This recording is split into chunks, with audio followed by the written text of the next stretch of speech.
What is up, guys? It is DigiWatchTCG coming to you with another deck profile, and I am excited to show you my X-Antibody deck for the BT8 format. But because we don't have these cards in hand, I am using DigimonCard.io as my platform to be able to showcase this deck. It is a great platform to showcase cards, be able to build decks, be able to look up cards, be able to comment on their profiles, or just be able to just see what a whole deck is going to look like at one point in time. Now, I am not sponsored to say any of that. I just think that is a really good platform. With that said, please like and subscribe and consider leaving a comment with your thoughts on this video. With that said, let's get into it. So, as you can see, this is not going to be too long a deck profile because a lot of this is going to be pretty quick to go over, but I am going to go over a couple of the combos that you do use in this deck. So starting with the eggs, we are playing 4 of the Doraemon. So this is the Doraemon that when you put a card underneath, you draw 1. And then we have a new one here that is Kayomon, and this one gains 1,000 DP when you put a card underneath its stack. Now, I'm not going to say underneath its stack for every single Digimon here because that's just repetitive. If I need to, I'll explain that there's a little bit of a difference, but I think that pretty much if you know XAntibody, you know that the whole mechanic is putting cards underneath cards in order to activate their effects. With that said, let's get into the rookies. So we are playing 4 different types of rookies here. We are playing Chumon at 3 because I think that in the next format, BT8, we are going to have definitely a lot of decks that like to memory gain, especially if you're playing card against like blue or you're playing cards that are yellow. They do like to memory gain a lot. So with this, with Chumon will be able to stop that, or at least make them waste resources on Chumon. With our XAntibody support here, we are playing the Doraemon. Now this is the Doraemon that you reveal top 3 of your deck. Add 1 XAntibody and 1 code to your hand. The rest go to bottom, and for its inherited, you gain 1 memory when you place a card underneath. Then you have the Rhydamon. This is what we're getting in BTA as the other rookie. So with this one, it's kind of the same effect. You are looking at your top 3, adding in XAntibody, but this time you're looking at Yuji Musha, which is our other tamer, and personally probably the better tamer of the 2. We have Sunriseamon. Now this is definitely one is a flex spot. You can really put any black here, but this is, in my opinion, the better one. I only am playing 2 because that's all I actually own. I would consider playing more if I had more, but I do think that they are pretty expensive to get. So if you have them and you've saved them, it's a good, it's good. You can be able to play the deck at pretty much full power. So it has the effect of, when it's just on the field, if your Digimon has 13,000 DP or more, it gains piercing. But as an inherited, if it's a 13,000 or more, it gains security +1. So that's pretty good, giving it extra security, extra pressure to your opponent. Going into our level 4s or champion lineup, we are playing 2 Gromamon, so hybrid for game. We are playing the 2 XAntibody choices as well. And this is the Doraemon. Or Doraemon, I don't know how to say this exactly, but basically if you have another XAntibody on the field or in its traits, it gains blocker. And as an inherited, while your opponent has a Digimon with while it's under an XAntibody Digimon, it gains 1,000 DP on all turns. So that gives it some good defensive ability and some offensive ability. This one here basically just gives it blocker. That's the inherited. Going on to our ultimate level, we do have Doraemon, and we have the new level 5, Hisaryumon. So I like these 2 cards both. I think they're really good effects. This one is when Digivolving, you can place 1 Digimon card underneath it, and if you with XAntibody, and if you do, it cannot be deleted or DP reduced. And if you have this one over here, is your turn.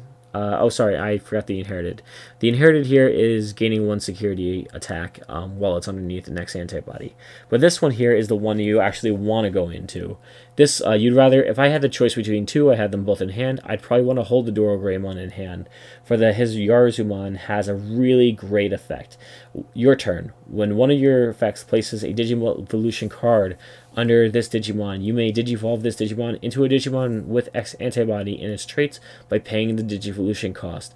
When Digivolving by this effect, reduce the cost by 1. This is a very, very powerful effect, and I'll explain why in a moment.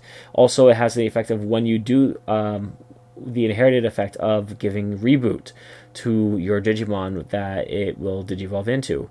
Now, I have completely cut the Dorogoromon out of this. I think that these two personally are the much better ones. But if you feel like you want to try out just playing a Dorogoromon, or if that's the one you only one you have, definitely consider. You can definitely try using it out. Now, Alphamon is when if it's hit in the battle, you basically add it to your hand. And then if a Digimon Royal Knights or XAntibody was in play, up to 12 of your opponent's Digimon can't attack the player. So it gives you a little bit of defensive ability if it gets hidden security. And it has another effect of when attacking, you can pay up to 5 memory, and if you do, this Digimon gains 1000 DP for each of those memory. At the end of the attack, gain 2 memory. Then you have this one, the Orumon. Now, this is a 4 cost, but again, you can reduce it by 1. When you Digivolve into it, you place 1 card with XAntibody in its traits, and then you can delete 1 of your opponent's Digimon with a play cost of 7 or less. So for that first effect, I think it's just a better version of Dorogoromon, even though that, yes, you can delete up to 2 of their Digimon. With that, I mean, usually that's never a huge problem. I think that this format also, we're not going as wide as we are in BT7, so I think that it's going to come up less that they have another Digimon that has, like, less than 5 or 7 play cost. With the other effect is when you do put a card underneath this card, it gains 2000 DP and can't be deleted by your opponent's effects. So basically has a built-in Dorogreymon effect. Also, as an inherited of end of attack, you can, if it has Alphamon in its name, then unsuspend it. So there, I'll explain the combo at the end with this card here, and why it is so much better than the Dorogoromon. We are playing 2 Omnimon Zort defeats because it's a Zort defeat. It gets hidden security, it plays right away, and if it doesn't get hidden security, you can just Digivolve and delete a Tamer or a Digimon on its own deletion. So very powerful. I'm not going to try to pronounce this card, honestly, but basically what it does is Digivolves by 1, and then if you have the Digimon with XAntibody in its traits, you can place a Digimon, you can place 1 card with XAntibody in its traits from your hand to the bottom of one of your black Digimon with XAntibody in its traits, and then you delete 1 of your opponent's Digimon with a play cost of 4, and then it has the security effect of pretty much the same thing. I think it's very good for a 4 cost, being able to Digivolve 1 to have a good security effect. I think everything there is very relevant in how this deck plays and how you can trigger a lot of these effects. Then you have the black memory boost. It's a good searcher. That's more the reason, honestly, why you're using it rather than the actual other reason of gaining 2 memory. Yes, you can gain 2 memory later on, but really just to get your pieces together, I think this is a very good card. Then we have 3 Coda. I might push this to 4. I'm not sure yet. It's a memory tamer, so you go up to 3. If you're less than 3 at the start of your turn, and then you look at the top 4, add an XAntibody among them to your hand. Rest go to bottom. But the main card, I think the one that ties this entire deck together, is Yuji Musha, and the reason for that is for its effect. When one of your Digimon with XAntibody in its traits is moved from your breeding area to your battle area, gain 1 memory and draw 1. That right there is just an amazing effect, being able to just gain and draw just by promoting. Like, that's really good. But the other effect is just the cherry on top. When one of your black Digimon with XAntibody in its traits attacks, you can suspend this tamer and to place 1 XAntibody in its traits from your hand under that Digimon at the bottom of its Digivolution card, as a Digivolution card. So the combo that you kind of have is you have Yuji on the field, and you go into your level 5 here, and what happens is you attack with it, and when you attack with it, you use the effect of Yuji, and you put whatever you need to, but like optimally though, you would put the Orumon underneath it, which has that effect of, if this Digimon has Alphamon in its name, unsuspend it, and you're going to go into Alphamon. So you Digivolve on attack, you go into your Alphamon for 2 costs, by the way. You can activate its effect and gain additional DP if you need it, but if you don't, then at the end of that attack, if it lives, then guess what? You gain 2 memory. Not only that, but after you attack, Orumon's inherited activates, unsuspending it, and then you do the whole thing again, because this is not a once per turn. You gain another 2 memory, if you don't pay anything. And you can continue your turn, even going into Zwart or playing whatever you need to extend your plays. So not only are you doing multiple checks, because keep in mind you have the Doro Greymon maybe underneath it, maybe you have the Sunriseamon underneath it, maybe you have other cards that give it additional security attacks that I'm not seeing right now. But basically, that is an amazing, amazing combo. And that is going to really hurt your opponent and really put pressure on them to get rid of this guy. And keep in mind, there are certain effects here that can stay constant, such as Duro Greymon if you have it underneath it and you actually Digivolved into it that turn. There's also decoy cards as well. There are many, many other cards here that can definitely work into this method. And there are other cards as well that I haven't mentioned yet that are really good. So I mentioned everything here, but now we're going to go into real quick the side deck, or what I'll just call these are like choices, like not the exact card, not necessarily a side deck card, but just something to put into your main deck or choices for that. So we do have the Mechanorimon that we all know and love. Basically, being able to block is very good, and to unsuspend if it wins the battle is very good. So sometimes if your opponent is going like more of a rookie rush strategy, this might be a consideration.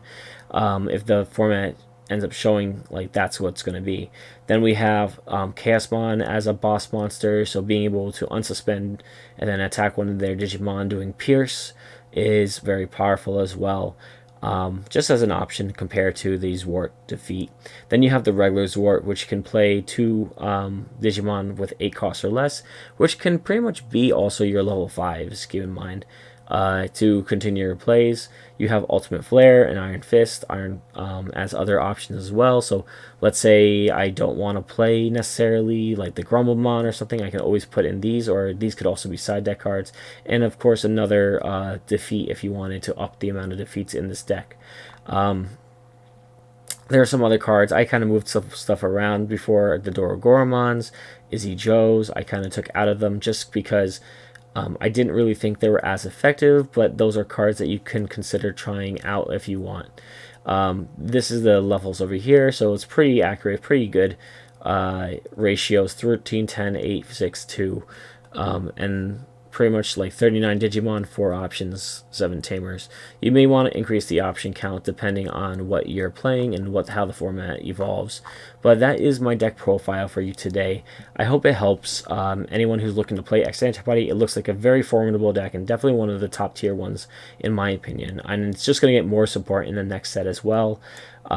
For BT9, so it is a good investment, and definitely consider picking these cards up while you have the chance or when they come out at the end of this month. With that said, please like, subscribe, and leave any of your thoughts or comments on this video. I appreciate it. Thank you, and have a great night.